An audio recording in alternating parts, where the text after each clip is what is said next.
Hola, yo soy María Venegas y vamos a estudiar juntos la Biblia, ¿ok? Vamos a estudiar sobre Pedro. ¿Quién era Pedro? Cómo Dios tuvo que derribar orgullo, cómo Dios tuvo que derribar muchas cosas en él para poderlo usar. A veces pensamos que cuando nos pasa algo, Dios nos está castigando, pero no, nos está protegiendo y nos está preparando. Dios nos llama calificados, Dios califica sus llamados. Vamos a orar. Espíritu Santo de Dios, te pedimos perdón por nuestros pecados, Señor, para que tú puedas estar en este momento, Señor, obra en mi vida. Padre Santo, tú sabes el deseo que tengo de hacer este estudio, Señor. Tantas personas que están sufriendo por una mentira del enemigo. Ayúdame, Señor, por favor, prepárame y que este estudio sea una bendición y una liberación para muchos, muchos hermanos, Señor, en la fe que dejan mentirse y que son libres, completamente libres, pero que el enemigo los miente y les dice, no eres libre. Así que vamos a estudiar tu palabra, Señor, en tu nombre precioso. Tú estás aquí, Señor, tú usa mi boca, usa todo, Señor, para que este estudio, Señor, penetre y llegue a los corazones, Señor, y haga el cambio que tenga que hacer. En el nombre poderoso de Jesús lo creemos. Te damos gracias, Padre, Hijo y Espíritu Santo. Amén. El estudio de hoy es sobre Pedro. ¿Quién era Pedro? Pedro era un pescador. En el tiempo de la Biblia, cuando pues, los pescadores eran la profesión muy baja y muy pobre, y eran como un poquito discriminados porque era una clase baja, pues las personas que eran un poquito más alta en rango y todo, se aprendían disculpa, se aprendían el Pentateuco de memoria, y tenían un rabí que era su maestro. Entonces era Génesis, Éxodo, Levítico, Número y Deuteronomio, se lo aprendían de memoria. Así que los que eran pescadores pues eran de baja condición. ¿Cómo Jesús llamó a Pedro? ¿Cómo lo llamó? El llamado por Jesús en el relato en Marcos dice que Jesús le dijo a Simón, Pedro y a Andrés: venid en pos de mí y haré que seáis pescadores de hombres, en Marcos 1:17. Y dejando luego sus redes, le siguieron. Ok, Pedro era un pescador cuando Jesús le llama y le dice que le invita a ser pescador, pero ahora pescador de hombres, ¿ok? Salvando vidas para Cristo. Entonces, en San Mateo 26, de 34 y 35, Jesús le dice: de cierto te digo que esta noche, antes que el gallo cante, me negarás 3 veces. Pedro le dijo: aunque tenga que morir contigo, no te negaré. Y todos los discípulos dijeron lo mismo. Estoy hablando un poquito sobre lo del carácter de Pedro. Fue llamado, amado por Dios, y él vio los milagros de Jesús 3 años. Vio liberaciones, vio resucitaciones, vio todo. Y él estaba muy cerca de Jesús, y él pudo conocer el carácter, el amor de Jesús. Lo podía oler, lo podía sentir, ese amor de Dios. Y su hijo, Inés de Jesús, es Dios. Entonces, imagínense qué hermoso. Entonces, Jesús sabía la condición de Pedro y así lo llamó. Como les digo, no llama calificados, califica a sus llamados. Entonces, él le dice que lo va a negar 3 veces. Entonces, él le dice que no, que aunque tenga que morir con él, no lo va a negar. Cuando Jesús fue a orar porque iba a ser entregado, ya sabía todo lo que iba a pasar. En Mateo 26:41 les dice: velen y oren para que no entren en tentación, porque el espíritu está dispuesto, pero la carne es débil. ¿Qué hicieron los apóstoles? No oraron, ellos se quedaron dormidos. Él le decía que en 1 hora, que lo acompañaran 1 hora. Él estaba sufriendo. No estaba sufriendo por miedo a la cruz, ni por miedo a los clavos, ni por miedo a nada. Estaba sufriendo porque él sabía que teniendo todo el pecado sobre él estaba separado de Dios, porque Dios no puede estar donde está pecado. Jesús es puro, es limpio y sin mancha, pero asumiendo todo nuestro pecado. Entonces estaba con todo nuestro pecado. Y el Señor, por eso dice, cuando fue crucificado, dice: ¿por qué, Padre, por qué me has abandonado? Y nunca había experimentado una separación de su Padre. Nunca, porque aunque Él vino y se hizo hombre, se hizo verbo, el verbo se hizo carne y vino, como dice Juan, y el apóstol Juan, y vino para hacerse hombre y podernos salvar y redimirnos. ¿Qué pasó?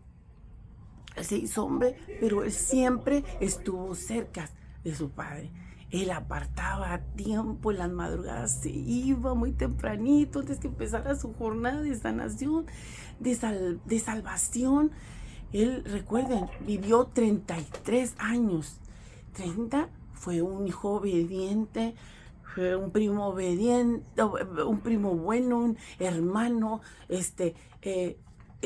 incluso tan hermoso que él aprendió el oficio de su padre adoptivo José. ¿Cuál fue su oficio? Carpintero. Imagínense, sabiendo hacer sillas, mesas, no sé, en ese tiempo, no sé, las sillas, no sé cómo serían, o las mesas, no lo imaginamos, pero hacía los muebles de madera. Y qué hermoso, porque también carpintero como que no era muy así un estatus muy grande tampoco, pero él era tan obediente, tan hermoso, que, que él es tan hermoso, tan obediente, que nos enseñó con su ejemplo vivo lo que teníamos que ser nosotros, obedientes, honrar a nuestros padres, a nuestros padres, a nuestra mamá, a nuestro papá, como sean, no importa que sean o como sean, sino es honrarlos, porque la primera promesa que Dios nos da es que vamos a tener larga vida y una vida bendecida. Somos buenos hijos.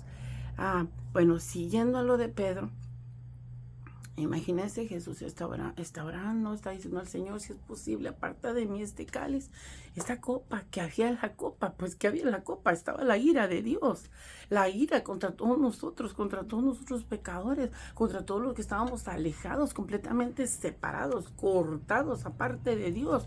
Estábamos perdidos. Por eso en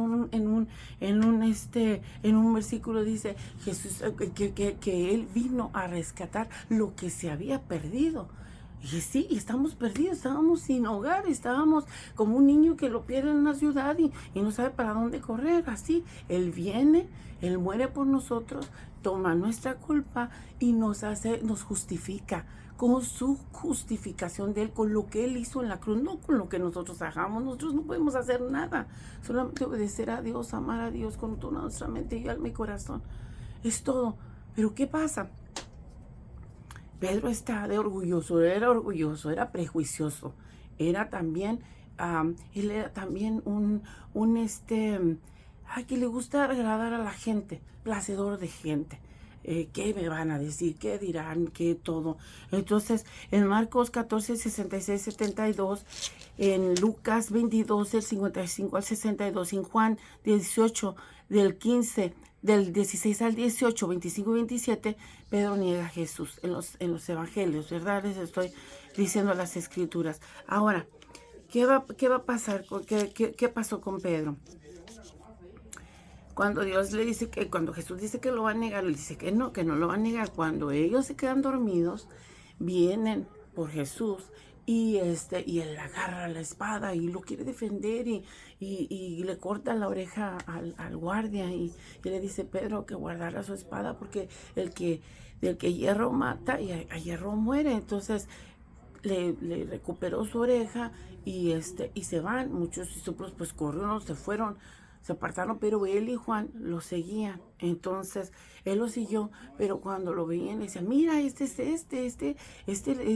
iba con Jesús y todo, y él, no, yo no soy. Primera. Luego vienen, mira, pero él era un discípulo. Empieza a decir hasta groserías o hablar como habla la gente pagana, y para que no supieran pues que él era verdaderamente un seguidor de Cristo. Y así fueron 3 veces. Cuando la tercera vez que lo niega, canta el gallo y él llora amargamente, arrepentido. El que lo entregó, que fue Judas Iscariotes, él no se arrepintió, él no sintió convicción, sintió condenación.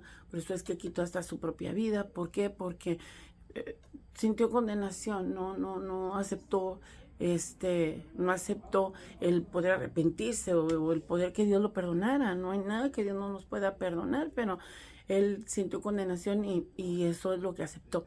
Pero ahora Pedro siente convicción y aunque sabe que es perdonado por Dios, él no se perdona. Y es lo que pasa por muchos cristianos que se ponen se ponen en el lugar de juez. El único, escúchenme bien, que puede perdonar o puede condenar es Jesús, es Dios, Espíritu Santo, el Padre, Hijo y Espíritu Santo, uno mismo. En los tres es uno mismo. Es el único juez, el único héroe de esta historia maravillosa de redención entre el Antiguo y el Nuevo Testamento. ¿Y qué pasa? Se puso en el lugar de juez como no perdonarse. ¿Qué hizo? Se fue de donde Dios lo había sacado, de pescador. Se fue de pescador. Aquí les leo ahorita lo que es nuestro tema, que es Pedro y Cornelio, ¿ok? En Hechos 10. Empezamos y les leo. En el nombre del Padre, Hijo y Espíritu Santo. Había en Cesarea un hombre llamado Cornelio, centurión de la compañía llamada La Italiana, piadoso y temeroso de Dios con toda su casa, y que hacía muchas limosnas al pueblo y oraba a Dios siempre. Este vio claramente en una visión, como a la hora 9 del día, que un ángel de Dios entraba donde él estaba y le decía: Cornelio. Él, mirándolo fijamente y atemorizado, dijo: ¿qué es, Señor? Y le dijo: tus oraciones y tus limosnas han subido para memoria delante de Dios. Qué hermoso, ¿verdad? El Señor sabe y tiene nuestra memoria de lo que hacemos mal y de lo que hacemos bien. Pero de lo que hacemos mal, el Señor nos perdona y dice que lo olvida y que lo manda al fondo del mar y nunca se vuelve a acordar de él. Pero de nuestras buenas cosas, de lo que hacemos para él. Él tiene un libro de memorias de sus justos, de sus hijos. Y ahí tiene todo lo que hacemos para él. Mire cómo dice aquí. Dice, y le dijo: tus oraciones y tus limosnas, o sea, tus ofrendas, lo que hacía para Dios, ha subido para memoria delante de Dios. Dice: envía pues ahora a hombres a Jope y haz venir a Simón, el que tiene por sobrenombre Pedro. Este posa en casa de cierto Simón Curtidor, que tiene su casa junto al mar. Él te dirá lo que es necesario que hagas.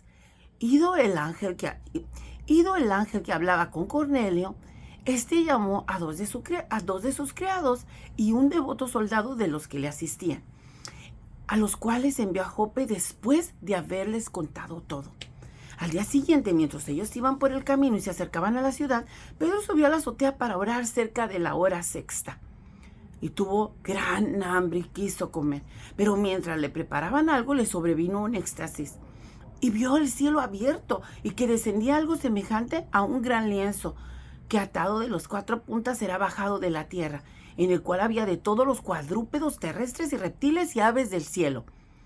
Y le vino una voz: levántate, Pedro, mata y come.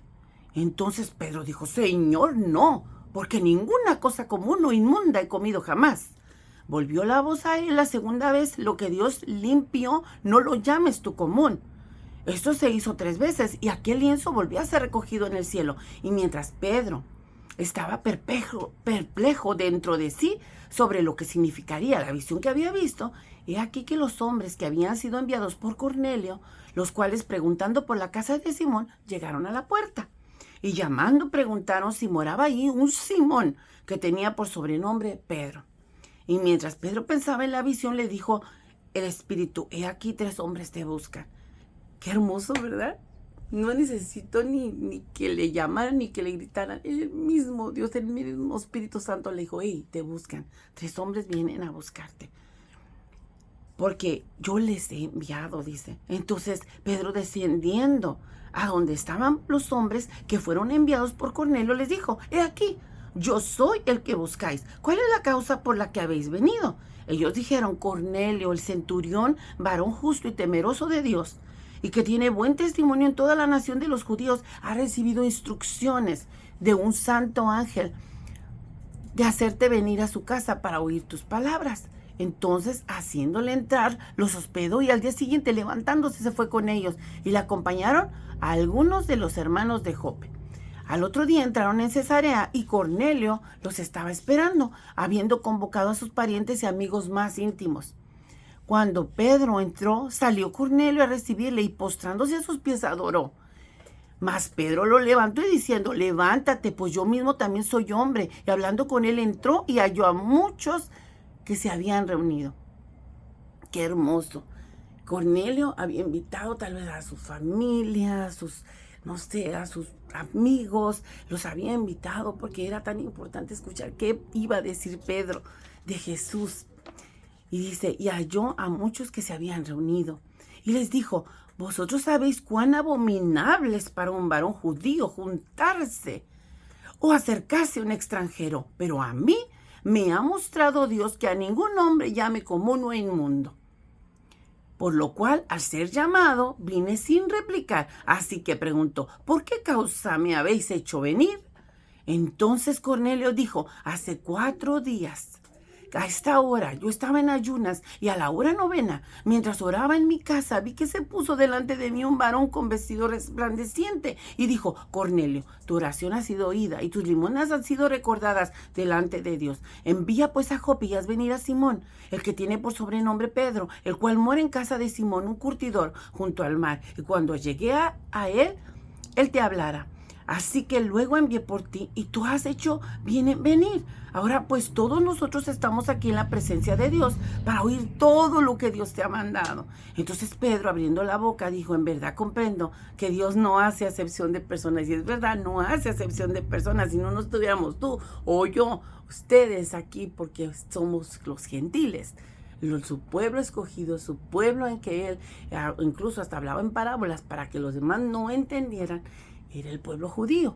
Pero dice, a los suyos vino, mas los suyos no le recibieron, mas los que le recibieron tuvieron la potestad de ser llamados sus hijos, recibieron la potestad, el permiso de ser llamados sus hijos. Ahora dice, Dios envió mensaje a los hijos de Israel anunciando el evangelio de paz por medio de Jesucristo. Este es Señor de todos. Dice, vosotros sabéis lo que se divulgó por toda Judea, comenzando desde Galilea, después del bautismo que predicó Juan. Como Dios ungió con el Espíritu Santo y con poder a Jesús de Nazaret, y como éste anduvo haciendo bienes y sanando a todos los oprimidos por el diablo, porque Dios estaba con él. Y nosotros somos testigos de todas las cosas que Jesús hizo en la tierra de Judea y en Jerusalén, a quien mataron colgándole en un madero. A levantó Dios al tercer día e hizo que se manifestase. No a todo el pueblo, sino a los testigos que Dios había ordenado de antemano. A nosotros que comimos y bebimos con él después que resucitó de los muertos y nos mandó que predicásemos al pueblo y testificásemos que él es el que Dios ha puesto por juez de vivos y muertos. De dan testimonio todos los profetas, que todos los que en él creyeren recibieran perdón de pecados por su nombre. Mientras aún hablaba Pedro estas palabras, el Espíritu Santo cayó sobre todos los que oían el discurso, y los fieles de la circuncisión que habían venido con Pedro se quedaron atónitos de que también sobre los gentiles se derramase el don del Espíritu Santo, porque los oían que hablaban en lenguas y que magnificaban a Dios. Y entonces respondió Pedro, ¿puede acaso alguno impedir el agua para que no sean bautizados estos que han recibido el Espíritu Santo también como nosotros? Y mandó bautizarles en el nombre del Señor Jesús. Entonces le rogaron que se quedase por algunos días. ¿Vieron qué hermoso cuando el Señor derriba ese orgullo, esa vanidad, ese prejuicio de nuestras vidas? No somos ni más ni menos que nadie. Somos hijos de Dios y somos llamados. Cada quien tiene su llamado, cada quien tiene sus dones, y vamos a ser responsables cuando Él venga, porque Él viene y nos va a pedir cuentas de lo que nos dio, de los dones, de las bendiciones que nos dio, si se lo multiplicamos para Él. ¿Cuál es nuestra misión en esta tierra? Bueno, pues ser sal y ser luz. ¿Se imaginan una ciudad o un mundo sin luz y también sin sal? La sal es muy barata, pero se pueden imaginar hasta la comida más deliciosa de París, de donde sea, sin sal no supiera a nada, no tuviera valor. Cualquier comida no tuviera valor sin sal, porque la sal es tan importante y el Señor tan hermoso nos dice que seamos sal y que seamos luz y sal. Así que tenemos que ser esa sal y esa luz que resplandece en los que están en tinieblas. Nosotros estábamos en tinieblas, estábamos perdidos, pero somos hallados. Estábamos en tinieblas, pero ahora estamos en la admirable luz de Dios. ¿Qué pasa? Muchas personas estamos aquí en el mundo, pero no militamos como el mundo. Estamos en el mundo, mas no somos de este mundo. Somos de Cristo. Lo que el mundo llama, bueno, nosotros lo llamamos malo. Nosotros amamos lo que Dios ama, pero odiamos lo que Dios odia también. Entonces, nosotros, nuestra autoridad máxima, nuestra autoridad absoluta es Dios. Y como les dije, aquí en esta historia solamente hay un héroe, y el héroe es Jesús, por lo que hizo en la cruz, por lo que sigue haciendo, por lo que no nos dejó solos, nos mandó a su Espíritu Santo, el que está con nosotros, el que nos dirige, el que nos protege. Ahora, ¿qué hace el enemigo? El enemigo es un mentiroso, un padre de mentira. ¿Qué hace? Pues solamente mentir. Es mentir. Viene a nuestra cabeza y nos da mentiras y mentiras y mentiras. Pero miren, Dios nos da todo el plan, toda la estrategia para ganar. Nos dice que nos vistamos del casco de salvación para que no dejemos esos dardos, esas mentiras entrar a nuestra cabeza. El casco de salvación, la coraza de justicia. Somos justificados por Jesús, no por lo que vamos a hacer ni lo que hemos hecho. Solo por Jesús somos justificados, somos aceptados por su Padre. Y Él nos ama como a Cristo, porque Dios ama o Dios odia. Dios perdona o Dios acusa. O Dios condena o Dios perdona. Dios es radical, Él no anda mitad, por eso dice, o mejor que seas frío o que seas caliente, porque si no te voy a vomitar de la boca. Él no le gusta lo tibio, él no es blanco o es negro, no. Él es toda pureza, Él es todo amor, él es toda compasión y nos ama tanto, nos hizo coherederos con su Hijo. ¿Quiénes somos nosotros para compartir la herencia de su Hijo y amarnos como a sus hijos? Nos ama con un amor entrañable y nos dejó todo. Nos dijo que el casco de salvación nos pusiéramos cada día, nos vistiéramos. Pablo, cuando él estaba preso y veía a los guardias, por eso fue que escribió así, que dice que pónganse el casco de salvación, la coraza de justicia, el escudo de la fe, la espada del Espíritu, el cinturón de la verdad y las sandalias de la paz. Y yo agrego favor y gracia delante del Rey sobre nosotros. Solo nos ocupamos, no ocupamos ni dinero, no ocupamos nada, ocupamos favor y gracia de Dios. Y salimos adelante cada día. Ahora, tú que me escuchas, tú que puedes estar oprimido, tú que ahorita mismo puedes estar en una mentira que se te está repitiendo cada día, que no puedes, que eres menos que alguien, que no tienes la capacidad de salir adelante. Yo te digo, claro que tienes todo. Si el enemigo te dice que no puedes, Dios te dice que todo lo puedes en Él, que Él te fortalece. Si el enemigo te dice, mira, ¿te acuerdas lo que hiciste ayer? ¿Te acuerdas lo que hiciste el minutito allí cuando fuiste allí, agarraste tu celular? Mira, cuando estabas viendo ahí la computadora, mira, cuando todos se durmieron y tú agarraste el control. ¿Sabes una cosa? Si tú te arrepientes genuinamente, pero arrepentido, de verdad, dar una vuelta completamente. El arrepentimiento es dar una vuelta completamente al pecado y no volver. ¿Qué dijo el Señor cuando la mujer adúltera la traen y le dicen, mira, la sorprendimos en el acto de adulterio? ¿Qué hacemos con ella? Moisés dice que la ley, que la apedreamos. Él dice, bueno, el que esté libre de pecado, arroje la primera piedra. ¡Qué sabiduría tan grande! Y todos se quedaron, no, pues, si arrojamos una piedra, si el Señor dice que no nos engañemos, que somos pecadores. No pudieron, solo Él podía arrojar la piedra. ¿Qué hizo? En vez de arrojar la piedra, le dio libertad, le dio la salvación, le dijo, ¿sabes qué? ¿Dónde están los que te iban a apedrear? ¿Dónde los que te iban a matar? No, Señor, se han ido. Ni yo te voy a condenar. Vete y no peques más. La perdonó, pero dijo, vete y no peques más. La gracia no es para que el pecado abunde. No. Es para estar agradecidos cada día por su gracia, por sus misericordias que se renuevan cada día. Cada día. No es un permiso para pecar y te estoy sobre la gracia. No, nada nos puede separar de Dios, no, Dios lo dijo, pero el pecado sí, claro que sí, lo separó de su propio Hijo que estaba agarrando todo nuestro pecado, asumiendo todo nuestro pecado, como de nosotros no. Claro que podemos perderlo, Dios no lo quita, Dios nos lo dio, pero nosotros si vivimos una vida de mentira, una vida de apariencias y una vida de no ser verdaderamente cristianos y verdaderamente seguir a Cristo, a Dios a Dios no lo engañamos, Él nos conoce, aún más que nosotros, más lo que, mira Pedro, no te voy a negar, aunque muriere contigo, yo no te voy a dejar. Yo ya sabía todo lo que iba a pasar, solo lo estaba preparando. Y todavía cuando él va al Monte de los Olivos y está orando y les dice que velen para que no entren en tentación. Tal vez si hubieran velado, hubieran orado, estuvieran orando en oración, no hubiera pasado que lo negara Pedro. Pero tuvo que pasar para saber la debilidad y que no se creyera en sus propias fuerzas Pedro. Entonces, ¿qué podemos entender de esa historia? De que Pedro, él decía, es que yo no he comido cosa inmunda desde que nací. ¿Quién le estaba diciendo eso? Si lo que Dios limpia nadie lo llama inmundo. No estamos hablando de cuadrúpedos y de animales que en Levítico el Señor prohibió que comiéramos y todavía está prohibido, muchos pueden comer lo que quieran, pero realmente Dios puso en su palabra por qué no podríamos comer esas cosas. ¿Qué está pasando?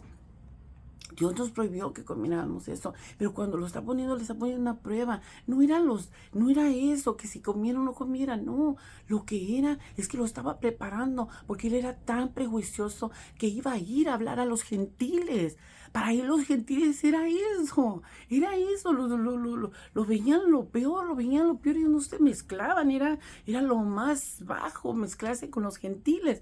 Era ese prejuicio, como lo de los animales que dijo, es que yo no he comido cosa inmunda. ¿Quién le estaba diciendo? El Señor es Dios todo del universo, que Él todo tiene el poder de todo, de limpiar, de transformar. Era tan prejuicioso mismo con Dios y tan orgulloso y vanidoso. Entonces Dios tiene que matar todo eso en nuestras vidas para podernos usar. Qué cartas tan hermosas de Pedro. Después de eso, cuando dice también Jesús le dijo en una ocasión, Pedro, Satanás te ha pedido para zarandearte como bolsa de trigo. ¿Saben cómo zarandeaban las bolsas de trigo? Agarraban los costales de trigo y los tenían que sacar esa cosita, pues su cascarita, y entonces lo pegaban y le pegaban en el piso para que volara eso y se limpiara. Así zarandea Satanás, así nos pide para zarandearnos como bolsa de trigo. Pero el Señor dice, pero yo he rogado para que vuelvas, para que pases esa prueba y vuelvas y enseñes a tus hermanos. Así que qué bendición tan grande, Pedro, para los apóstoles. En Hechos, cómo empieza y cómo los instruye, cómo está con ellos, vuelve con ellos y se hacen esas epístolas tan hermosas de todos ellos. Pero a lo que es importante aclarar aquí es que todavía siguió un poquito más con Pedro, y que en una ocasión también Pablo lo tuvo que reprender en voz en presencia de todos. ¿Por qué? Porque venían los judíos y él estaba muy a gusto con los judíos, venían los gentiles. Antes de venir los judíos, estaba con los gentiles y comía con los gentiles. Pero cuando venían los judíos, los circuncidados, venían los judíos y él se iba quitando un poquito. Tanto que hasta Bernabé, al apóstol Bernabé, también lo afectaron y hacía lo mismo. Entonces, Pablo dijo, no, esto que estás haciendo está mal. Eso que estás haciendo está mal. Te ven los judíos y temes lo que piensen ellos más que lo que piense Dios. Entonces, ¿qué pasa ahí? Fue reprendido por el mismo Pablo.